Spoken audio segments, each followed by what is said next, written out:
Saya adalah orang yang tanpa gejala.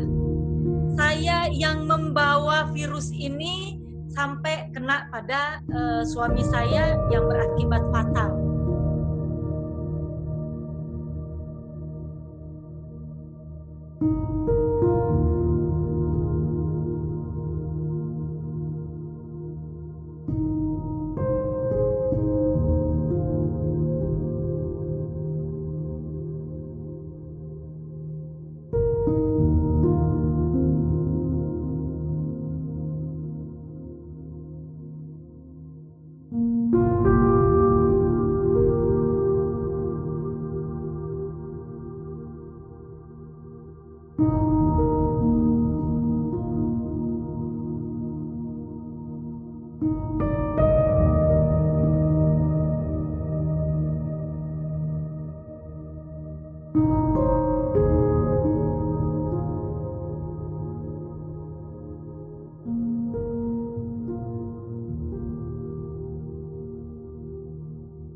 Kami pindah itu di ruang HCU itu tanggal 22 Maret itu. Nah, di situ awal-awal saya yang tadinya tidak merasa apa-apa, saya yang merasa saya tidak merasakan sama sekali gejala apapun, di situ saya mungkin karena saya disatukan dengan suami saya melihat dengan mata kepala sendiri pertarungan dia menghadapi penyakitnya, dan pada akhirnya dia harus menyerah. Pada akhirnya pertarungannya selesai dengan dia dipanggil pulang oleh Tuhan, dia meninggal.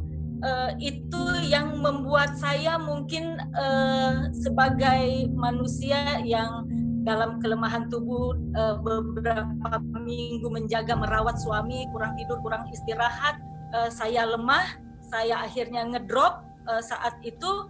Mungkin saya merasa saya depresi.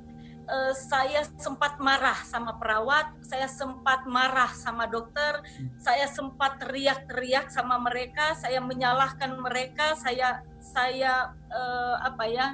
seperti merasa saya dibohongi.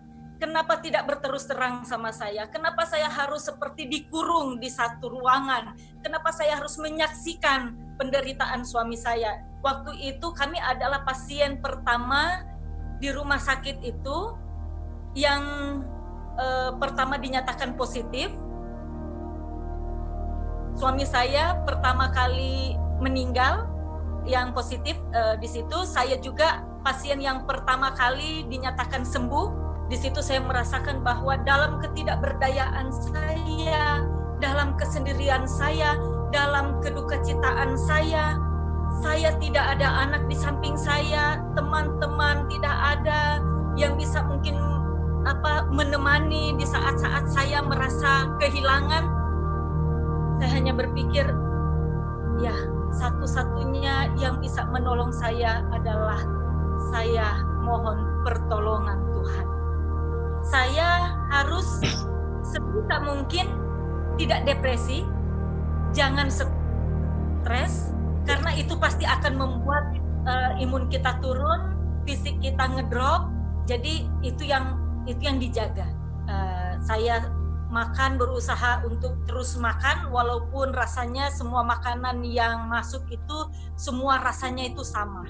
Tapi saya ingat saya harus makan. Vitamin juga dikasih oleh tim dokter untuk selalu diminum, selalu diingatkan.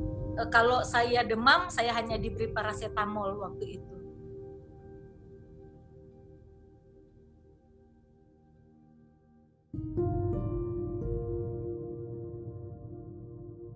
Mungkin selama ini sebagai manusia saya selalu berserah dalam arti saya nih andalan saya, suami saya. Saya berpikir bahwa dengan adanya suami saya segala sesuatu kesulitan saya tidak terasa. Tapi Tuhan ambil itu, Tuhan mau nyatakan nih, ini sandaranmu. Saya terus memikirkan Tuhan, apa rencana Tuhan dalam kehidupan saya. Kalau Tuhan yang mengizinkan duka cita ini saya harus lewati, saya harus rasakan, saya harus alami, saya percaya bahwa Tuhan yang akan menguatkan saya, dan itu yang saya rasakan. Kekuatan itu bukan dari saya, tetapi saya rasa bahwa itu karena kemurahan, karena kasih Tuhan untuk saya. Apa masih adakah rasa syukurmu untuk apa yang kau terima? Saya sempat berpikir, Tuhan, selama ini mungkin saya kurang mengucap syukur untuk segala sesuatu yang kami terima, yang kami rasakan. Itu juga mungkin yang saya bersyukur melalui pemulihan demi pemulihan yang saya rasakan. Saya bisa menyatakan bahwa semuanya karena kebaikan Tuhan Yesus, bukan karena kekuatan saya, bukan. Dan yang paling penting adalah mintalah pertolongan kepada Tuhan Yesus. Karena Dia yang berkuasa penuh, yang bisa mengendalikan apapun dalam dunia ini, termasuk hidup dan penghidupan kita.